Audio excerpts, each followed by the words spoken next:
Mae'r Siarter Iaith yn ysbrydoli plant a phobl ifanc i ddefnyddio ac i fwynhau'r Gymraeg ym mhob agwedd o'i bywydau.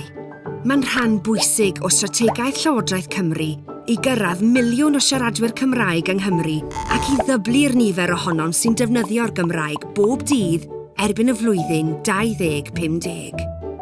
Trwy'r Siarter Iaith, rydym am ein plant a'n pobl ifanc nid yn unig i deimlo'n hyderus wrth siarad Cymraeg, ond i garu defnyddio'r iaith, os ydyn nhw'n siarad Cymraeg adre neu beidio. Mae hyn yn golygu normaleiddio'r iaith, nid yn unig yn yr ysgol, ond hefyd wrth dreulio amser gyda ffrindiau, neu wrth gymryd rhan mewn gweithgareddau yn y gymuned.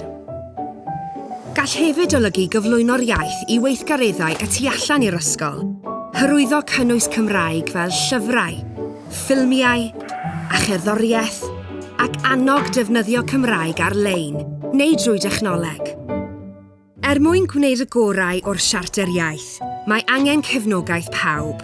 Golyga hyn fod pawb o lywodraethwyr, cynghorau ysgol, uwchdimau, awdurdodau lleol, rhieni a gwarchodwyr, busnesau lleol, ac ysgolion i gyd yn perchnogi'r rhaglen, ac yn ystyried sut mae hyrwyddo'r defnydd o'r Gymraeg ar draws pob agwedd ar fywydau plant a phobl ifanc.